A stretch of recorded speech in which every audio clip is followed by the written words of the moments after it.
അല്ല എന്താ പണിക്കൊന്നും പോയില്ലേ? ലീവാ. എന്താ പണിയൊന്നും ഇല്ലേ? പണി വളരെ കുറവാ. ആഴ്ചയിൽ ഒരു ദിവസമൊക്കെ പണിയുള്ളൂ. എന്താ പണിക്ക് പോയിട്ട് ഇപ്പൊ എന്താ കാര്യല്ലേ? ഇനിയിപ്പോ കിട്ടിയാൽ തന്നെ സാധനങ്ങൾ മേടിക്കാൻ തയ്ക്കില്ല. ഒരു ദിവസം പോയാൽ ഒന്നും ഉണ്ടാവില്ല. ഭയങ്കര വിലക്കയറ്റം. എല്ലാ സാധനത്തിനും വില ഇപ്പൊ ഭയങ്കര വില. പിടിച്ചാ കിട്ടൂല. ഓ വിലക്കയറ്റം ഭയങ്കര.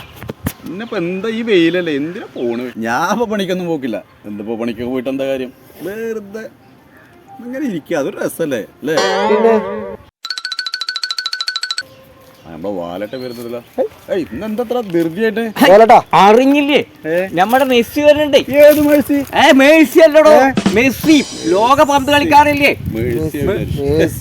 നമ്മുടെ മെസ്സിക്കോയല്ലേ, അയാൾ ഈ അമ്പലത്തിൽ വഴിപാട് ചെയ്തിട്ടാണ് മെസ്സി കേരളത്തിലേക്ക് വരുന്നത്. ഈ അമ്പലം വളരെ ശക്തിയുള്ളതാണേ. അല്ല പിന്നെ ഇപ്പൊ എന്തിനാ നിങ്ങളിപ്പോ അമ്പലത്തിൽ പോണ്? വളരെ ശക്തിയുള്ള അമ്പലല്ലേ ഇത്. അല്ലെങ്കിൽ ഇപ്പൊ റൊണാൾഡോനെ കൊണ്ടുവരാനാണ് ഒരാഴ്ചയായി ഭാര്യ വീട്ടിൽ നിന്ന് തെറ്റിപ്പോയിട്ട്. അല്ല അപ്പൊ ഭാര്യ വരാൻ വേണ്ടിട്ടാണ് അപ്പൊ നിങ്ങള് വഴിപാടി? അല്ലടാ, വരാതിരിക്കാൻ വേണ്ടിട്ടാണ്. ഓ ഇങ്ങനെ ഉണ്ടാവുമോ?